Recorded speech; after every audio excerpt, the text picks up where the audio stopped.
Oke, jadi di sini kita akan menjelaskan 5 indikator utama. Untuk yang pertama, itu ada GDP per kapita. Pendapatan rata-rata per penduduk suatu negara digunakan untuk melihat tingkat kemakmuran dan kemampuan daya beli masyarakat. PPP memperhitungkan perbedaan harga antar negara. Di grafik ini menunjukkan perbedaan yang sangat mencolok pada GDP per kapita antar negara ASEAN.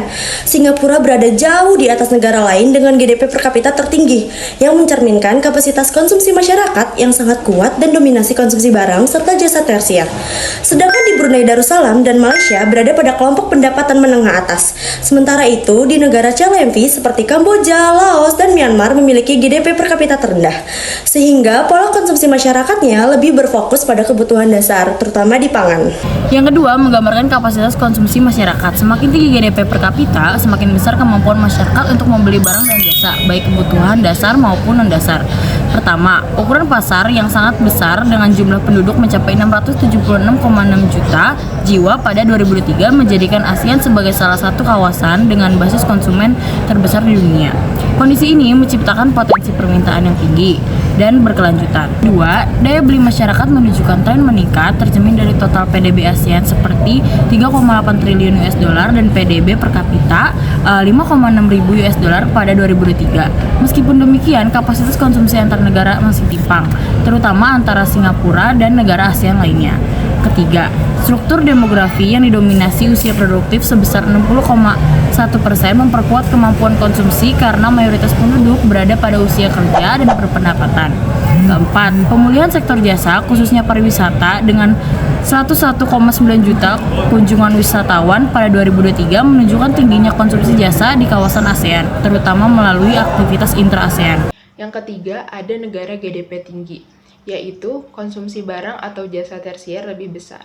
Negara ASEAN dengan GDP tinggi memiliki daya beli besar, sehingga pola konsumsinya bergeser dari kebutuhan dasar ke barang dan jasa tersier, terutama pada sektor jasa. Contohnya Singapura, yang konsumsi masyarakatnya didominasi pada jasa, pendidikan internasional, keuangan, dan asuransi kesehatan. Negara lain seperti Thailand, Malaysia, Indonesia, dan Filipina menunjukkan konsumsi domestik yang kuat pada pariwisata, transportasi, restoran, dan layanan publik, menandakan ekonomi berbasis jasa. Stabilitas inflasi di negara GDP tinggi menjaga pertumbuhan konsumsi non-dasar. Sementara urbanisasi, demografi, dan faktor sosial ekonomi seperti kemiskinan rendah, dominasi sektor jasa, dan tingkat kerja tinggi memperkuat pola konsumsi yang lebih beragam dan berkualitas. Selanjutnya ada Household Final Consumption Expenditure atau HFCE atau Percent of GDP. Persentase PDB yang digunakan untuk konsumsi akhir rumah tangga menunjukkan seberapa besar peran belanja rumah tangga dalam menggerakkan ekonomi. Pada grafik ini, terlihat bahwa kelompok CLMV memiliki HFCE tertinggi, sekitar 70% dari PDB, menunjukkan bahwa aktivitas ekonomi di negara-negara tersebut masih didominasi konsumsi rumah tangga atau kebutuhan dasar. Indonesia, Vietnam, Thailand, dan Malaysia berada pada kisaran menengah, yaitu 58-65%, di mana konsumsi masih dominan, namun sektor investasi di Indonesia mulai berkembang. Sementara Singapura terendah sekitar 45%, menandakan perekonomian Singapura lebih bertumpu pada ekspor jasa, investasi asing, dan sektor keuangan, bukan semata konsumsi domestik. Pengaruh rumah tangga terhadap PDB. Bagian dari PDB yang berasal dari belanja masyarakat, semakin besar nilainya, semakin besar ketergantungan pertumbuhan ekonomi pada konsumsi domestik. Pengaruh rumah tangga merupakan komponen utama PDB dan menjadi penggerak utama pertumbuhan ekonomi ASEAN. Konsumsi masyarakat mendorong aktivitas sektor jasa seperti perdagangan, transportasi, dan akomodasi yang pada tahun 2023 menyumbang sekitar 53,9% PDB ASEAN. Hal ini menunjukkan bahwa struktur PDB ASEAN semakin bertumpu pada konsumsi domestik dan daya beli masyarakat. Apa indikator konsumsi paling berbeda antar negara ASEAN? Indikator konsumsi yang paling berbeda antar negara ASEAN adalah GDP per kapita dan HFCE. GDP per kapita mencerminkan kemampuan konsumsi individu melalui rata-rata pendapatan, sedangkan HFCE menunjukkan seberapa besar peran konsumsi rumah tangga dalam perekonomian. Perbedaan keduanya bersifat struktural, terlihat dari selisih GDP per kapita yang sangat jauh. Misalnya Singapura mencapai 84.714 US dollar, sementara negara CLMV hanya sekitar $1.144 sampai $7.351 US dollar. Perbedaan ini menghasilkan pola konsumsi yang berbeda, yaitu GDP per kapita tinggi seperti Singapura dan Brunei, yaitu konsumsi didominasi jasa, teknologi, dan gaya hidup.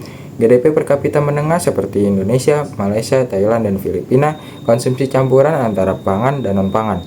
GDP per kapita rendah atau CLMV, yaitu konsumsi didominasi pangan dan kebutuhan dasar. Mengapa GDP per kapita mempengaruhi pola konsumsi? GDP per kapita menunjukkan pendapatan rata-rata masyarakat yang menentukan prioritas untuk berbelanja, di mana negara dengan GDP per kapita rendah, sebagian besar pendapatannya akan habis untuk membeli kebutuhan dasar, seperti pangan, energi, dan sandang. Negara dengan GDP per kapita menengah, pola konsumsinya masih campuran antara pangan dan non-pangan. Sementara negara dengan GDP per kapita tinggi, konsumsinya sudah bergeser ke barang dan jasa tersier, seperti pendidikan, kesehatan, keuangan, teknologi, dan hiburan. Contohnya Singapura, yang memiliki pola konsumsi tersier, seperti belanja jasa keuangan, pendidikan internasional, dan asuransi.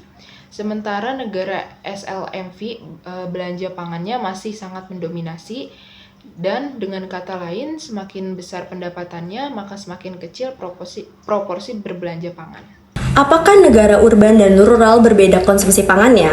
Jawabannya adalah iya. Dan kenapa? Karena perbedaan dari akses, pendapatan, dan gaya hidup, di mana negara urban memiliki pendapatan yang lebih tinggi, yang membuat konsumsi pangan lebih kecil proporsinya, dan konsumsi non-pangan meningkat. Sementara negara rural memiliki pendapatan yang lebih rendah dan tidak stabil, sehingga konsumsi pangan mendominasi pengeluaran dan akses jasa modern terbatas. Negara mana yang paling terdampak inflasi makanan? Negara yang paling terdampak adalah negara CLMV karena proporsi belanja pangan tinggi, sekitar 40-60% pengeluaran rumah tangga, pendapatan rendah, dan substitusi terbatas sehingga tidak bisa beralih ke produk alternatif, di mana dampak langsung dari inflasi ini dapat menyebabkan penurunan konsumsi non-pangan, peningkatan kerentanan kemiskinan, dan penurunan kualitas gizi. Lalu yang kelima, bagaimana kemiskinan mempengaruhi struktur belanja rumah tangga? Kemiskinan menyebabkan pola konsumsi primitif dan tidak terdiversifikasi. Kemiskinan membuat pendapatan habis bertahan hidup, sehingga tidak ada ruang untuk pendidikan, kesehatan, maupun tabungan. Sebaliknya, negara dengan kemiskinan rendah akan lebih besar belanja non-pangan, serta konsumsi jasa dan teknologi berkembang. Apa implikasi perbedaan konsumsi terhadap bisnis yang ingin masuk pasar ASEAN? ASEAN bukan satu pasar homogen, melainkan pasar multi-tier, sehingga strategi bisnis harus tersegmentasi seperti negara GDP yang tinggi seperti Singapura, Brunei, Malaysia yang berfokus pada jasa bernilai tambah tinggi, produk premium, teknologi dan finansial, di mana konsumen sensitif terhadap kualitas dan bukan harga. Negara GDP menengah seperti Indonesia, Thailand, Filipina, Vietnam berfokus pada pasar massal, pasar produk value for money, dan konsumsi domestik yang kuat dengan potensi skala pasar yang sangat besar. Yang ketiga, negara GDP menanggapan CLMV berfokus pada barang kebutuhan dasar, harga terjangkau, distribusi efisien, sangat sensitif terhadap inflasi dan harga pangan. Hal ini menunjukkan bahwa sangat perlu memahami GDP per kapita, struktur konsumsi, urbanisasi, kemiskinan di setiap negara ASEAN. Negara dengan konsumsi makanan lebih besar adalah negara CLMV, yaitu Kamboja, Laos, Myanmar, dan Vietnam, dan sebagian besar ASEAN 6. Berpendapatan menengah seperti Indonesia dan Filipina cenderung memiliki porsi konsumsi makanan lebih besar. Hal ini karena pendapatan relatif lebih rendah, sebagian besar pengeluaran rumah tangga dialokasikan untuk kebutuhan dasar makanan. Siapa konsumsi jasa atau teknologi yang lebih tinggi? Negara ASEAN berpendapatan tinggi seperti Singapura, Brunei, Malaysia memiliki konsumsi jasa dan teknologi yang lebih tinggi. Hal ini terlihat dari tingginya GDP yang per kapita, konsumsi untuk transportasi, pendidikan, kesehatan, dan digital service dan hiburan. Pengaruh urbanisasi, pendapatan, dan inflasi. Urbanisasi meningkatkan konsumsi jasa, makanan siap saji, dan teknologi. Pendapatan GDP per kapita yang lebih tinggi menggeser konsumsi dari pangan ke jasa dan barang tersier. Inflasi pangan paling berdampak pada negara berpendapatan yang lebih rendah karena porsi belanja makanan tuh lebih besar. Negara kaya seperti Singapura dan Brunei cenderung memiliki pola konsumsi modern dengan dominasi jasa dan teknologi. Negara miskin atau berkembang seperti CLMV masih didominasi konsumsi pangan. Negara dengan urbanisasi tinggi menunjukkan konsumsi tersier lebih besar. GDP per kapita berperan penting dalam menentukan struktur konsumsi rumah tangga. Inflasi pangan paling memengaruhi negara dengan pendapatan rendah dan konsumsi makanan tinggi.